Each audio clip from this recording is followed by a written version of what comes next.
राम राम जी सारा ने। तो आज मैं आपको पो की पूर्णमासी की कथा सुना रही हूँ। सुनना सभी ध्यान से।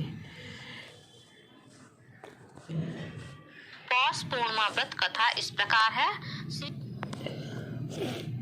श्री कृष्ण जी एक दिन अपनी माता से कहने लगे कि इस भूमंडल पर एक अत्यंत प्रसिद्ध राजा चंद्रहास से प्रचलित अनेक प्रकार के रत्नों से परिपूर्ण कातिका नाम की एक नगरी थी।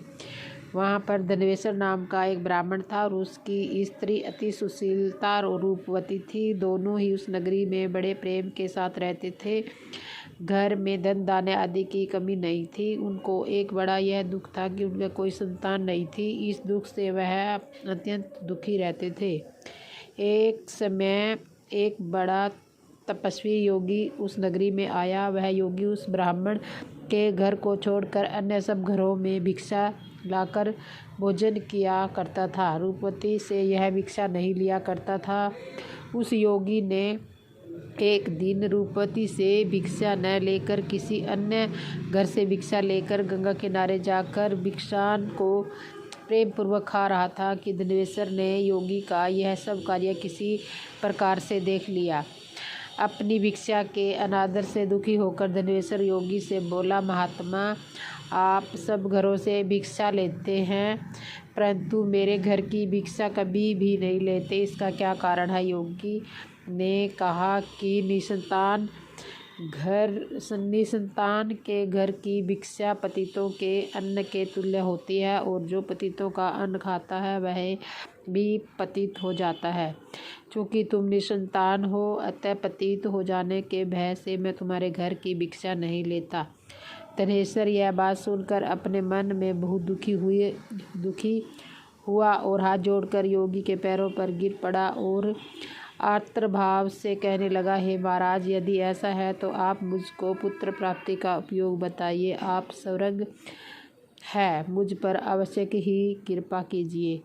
धन की मेरे घर में कोई कमी नहीं है परंतु मैं पुत्र न होने के कारण अत्यंत दुखी हूँ। आप मेरे इस दुख का हरण करें। आप सामवर्धन है। और यह बात सुनकर योगी कहने लगे, हे ब्राह्मण, तुम चंडी की आराधना करो। घर आकर उसने अपनी स्त्री से यह सारा वृत्तांत कहा और समय तय से निवृत्त वन में चला गया। वन में जाकर उसने चंडी की उपासना की और उपवास किया। चंडी ने 16वें दिन उसको स्वप्न में दर्शन दिया और कहा कि हे धनेश्वर, जा तेरे पुत्र होगा परंतु वह 16 वर्ष की आयु में ही मृत्यु को प्राप्त हो जाएगा। यदि तुम दोनों स्त्री पुरुष 32 पूर्णमासियों का व्रत विधि पूर्वक करोगे तो यह दीर्घायु होगा। जितनी तुम्हारी सामर्थ्य हो आटे के दिए बनाकर शिव जी का पूजन करना, परंतु पूर्णमासी को 32 जो जानने चाहिए। प्रातःकाल होने पर उसने स्थान समीप ही तुम्हें एक आम का वृक्ष दिखाई देगा। उस पर तुम चढ़कर एक फल तोड़कर शीघ्र अपने घर चले आना। अपनी स्त्री से सब वृत्तांत कहना। ऋतु स्नान के पश्चात वह स्वस्थ होकर श्री शंकर जी का ध्यान करके उस फल को खा लेगी। तब शंकर जी की कृपा से आप उसको गर्भ हो जाएगा। जब यह ब्राह्मण प्रातः काल उठा तो उसने उस स्थान के ऊपर एक आम का पेड़ देखा और उसने अत्यंत सुंदर आम का फल लगा हुआ था। उस ब्राह्मण ने आम के वृक्ष पर चढ़कर उस फल को प्राप्त किया परंतु वृक्ष की कई बार प्रयत्न करने से भी नहीं चढ़ सका। तब तो ब्राह्मण को बहुत चिंता हुई और विघ्न विनायक श्री गणेश की वंदना करने लगा। हे दयानिधि, अपने भक्तों के कष्ट नाश करके उनके मंगल कार्य को करने वाले, दुष्टों का नाश करने वाले, रिद्धि सिद्धि के देने वाले, आप मुझ पर कृपा करें और बल दे कि मैं अपनी मनोरथ को पूर्ण करने के लिए इस प्रकार गणेश जी की प्रार्थना करके उनकी कृपा से धनेश्वर वृक्ष पर चढ़ गया और उसने एक अति सुंदर का आम का फल देखा। उसने विचार किया कि जो वरदान से फल मिला था वह तो यह और कोई फल नहीं दिखाई देता। उस धनेश्वर ब्राह्मण ने जल्दी से वह फल तोड़कर अपनी स्त्री को ला कर दिया और उसकी स्त्री ने अपने पति के कहे अनुसार उस फल को खा लिया और वह गर्भवती हो गई। देवी की असीम कृपा से उसके अत्यंत सुंदर पुत्र पैदा हुआ जिसका नाम उन्होंने देवीदास रखा। माता पिता के हर्ष और शोक के साथ वह बालक शुक्ल पक्ष के चंद्रमा की तरह अपने पिता के घर में बढ़ने लगा। भवानी की कृपा से वह बालक बहुत ही सुंदर, सुशील और विद्या पर्दे में बहुत ही निपुण हो गया। दुर्गा की आज्ञा अनुसार उसकी माता ने 32 पूर्णमासी का व्रत रखना आरंभ कर दिया था, जिससे वह पुत्र बड़ी आयु वाला हो जाए। 16 वर्ष लगते ही देवीदास के माता पिता को बड़ी चिंता हो गई थी कि कहीं उनके पुत्र की इस वर्ष मृत्यु न हो जाए। इसलिए उन्होंने अपने मन में विचार किया कि यदि यह दुर्घटना उनके सामने हो गई तो वे कैसे सहन कर सकेंगे। अस्तु उन्होंने देवीदास के मामा को बुलाया और कहा कि हमारी इच्छा है कि देवीदास को 1 वर्ष के लिए काशी जी में जाकर विद्या अध्ययन करे और उसको अकेला भी नहीं छोड़ना चाहिए। इसलिए साथ में तुम चले जाओ। 1 वर्ष के पश्चात इसको वापस लौटा लाना। सब प्रबंध करके उसके माता पिता ने काशी जी जाने के लिए देवीदास को एक घोड़े पर बैठा दिया और उसके साथ उसका मामा उसका पश्चात चले जाओ। 1 वर्ष के पश्चात उसको वापस लौटा लाना। सब प्रबंध करके माता पिता ने काशी जी जाने के लिए देवीदास को घोड़े पर बैठा दिया। उसके साथ मामा को उसके साथ भेज दिया, किंतु यह बात उसके मामा या किसी और से नहीं कही। धनवेश्वर ने तपस्निक अपने पुत्र की मंगल कामना और दीर्घायु के लिए भगवती दुर्गा की आराधना की और पूर्णमासी का व्रत करना आरंभ कर दिया। इस प्रकार बार 32 पूर्णमासी का व्रत पूरा किया। कुछ समय पश्चात एक दिन वह दोनों मामा और भांजा मार्ग में रात्रि बिताने के लिए किसी गांव में ठहरे थे। उस दिन उस गांव के एक ब्राह्मण की अत्यंत सुंदर, सुशील, विदुषी और गुणवती कन्या का विवाह होने वाला था। जिस धर्मशाला में देवदास और उसके मामा भी ठहरे हुए थे, संयोगवश कन्या को तेल आदि चढ़ाकर मंडप आदि का कृत्य किया गया तो और अपने कुटुंबंदियों से परामर्श करके निश्चय किया कि यह देवदास मेरे पुत्र जैसा ही सुंदर है, मैं इसके साथ ही लगन करा दूं और बाद में विवाह के अन्य कार्य करके लड़के के साथ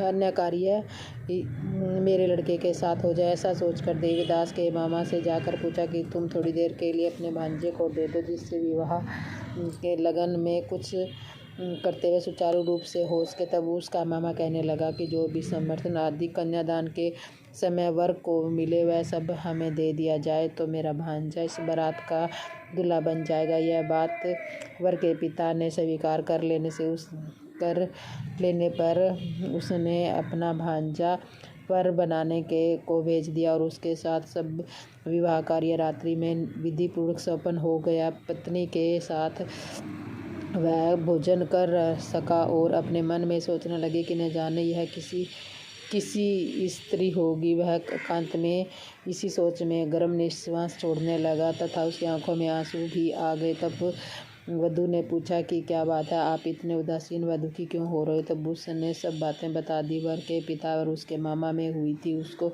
उसको बतला दी। तब कन्या कहने लगी कि यह ब्रह्मा विवाह के विपरीत कैसे हो सकता है। देव, ब्राह्मण और अग्नि के सामने मैंने आपको ही अपना पति बनाया है, इसलिए आप ही मेरे पति हो, मैं आपकी ही पत्नी हूँ, किसी अन्य को कदापि भी। तब देवीदास ने कहा कि ऐसा मत करिए, क्योंकि मेरी आयु अब थोड़ी है, मेरे पश्चात मेरी क्या गति होगी। इन बातों का अच्छी तरह से विचार कर लो, परंतु यह विचार मेरे बाद आपकी क्या दशा होगी ये विचार कर लो। ये विचार कर लो। तो वह बोली, मेरी गति होगी यह स्वामी, आप उठिए और भोजन करिए, आप निश्चय ही भूखे होंगे। उसके बाद देवदास और उसकी पत्नी दोनों ने भोजन किया तथा शेष रात्रि वे सोते रहे। और प्रातःकाल देवदास ने अपनी पत्नी को 3 अंगों से जड़ी हुई अंगूठी भी दी, एक रुमाल भी दिया और बोला, हे प्रिय, इसे ले लो, अगर संकेत समझकर शिथिरचित्त हो जाओ। मेरा मरण और जीवन जानने के लिए एक पुष्प वाटिका बना लो, जिसमें सुगंध वाली एक नवमल्लिका लगा लो। उसको प्रतिदिन जल से सींचना और आनंद के साथ खेलो कूदो तथा उत्सव मनाओ। जिस समय और जिस दिन मेरा प्राणांत होगा वे सूख जाएंगे और जब से ये फिर हरे हो जाएंगे तो सोच लेना कि मैं जीवित हूँ। तो ये फल सूख जाएंगे तो फिर जब से ये फिर हरे भरे हो जाएंगे और जान लेना कि मैं जीवित हूँ। तब यह निश्चित करके समझ लेना कि इसमें कोई संशय नहीं है। यह समझा कर वह चला गया। प्रातः काल होते ही वहाँ पर गाजे बाजे बजने लगे और जिस समय विवाह के कार्य समाप्त करने के लिए वर और बाराती मंडप में आए तो कन्या ने वर को भली प्रकार से देखकर अपने पिता से कहा कि यह मेरा पति नहीं है, मेरा पति वही है जिसके साथ रात्रि में मेरा पाणी ग्रहण हुआ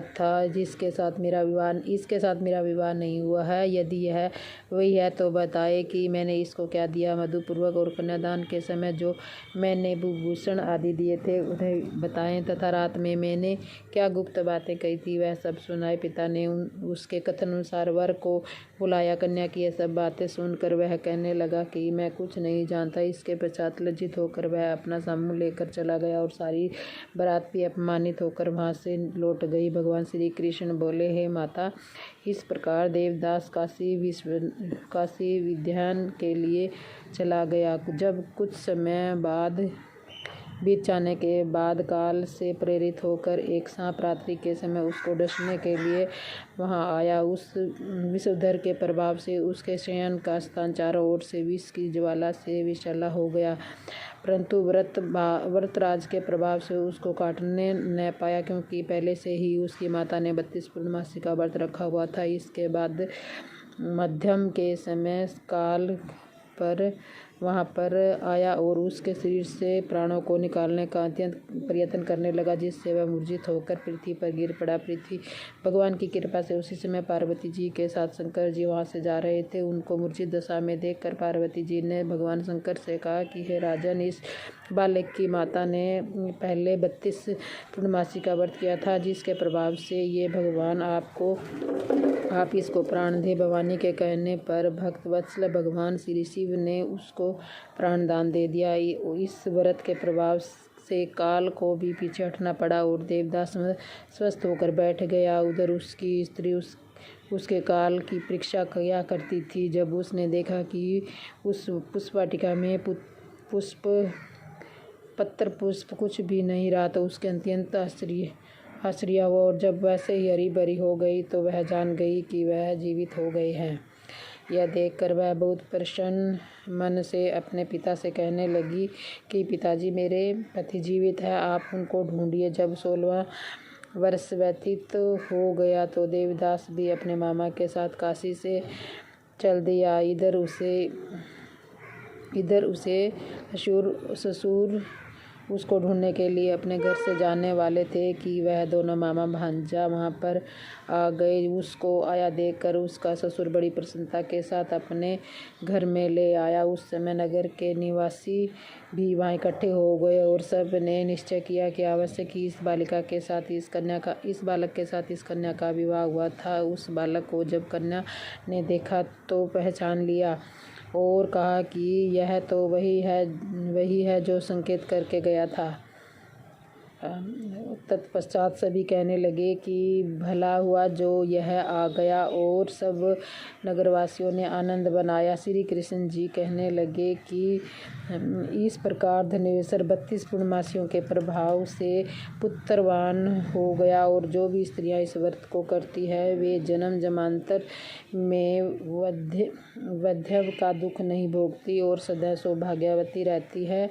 यह मेरा वचन है, इसमें कोई संदेह नहीं है। यह व्रत पुत्रों को देने वाला तथा संपूर्ण मनोकामनाओं को पूर्ण करने वाला है। 32 पूर्णमासियों के व्रत करने से व्रती की सब इच्छाएं भगवान शिव जी की कृपा से परिपूर्ण होती है। तो बोलो सत्यनारायण भगवान की जय।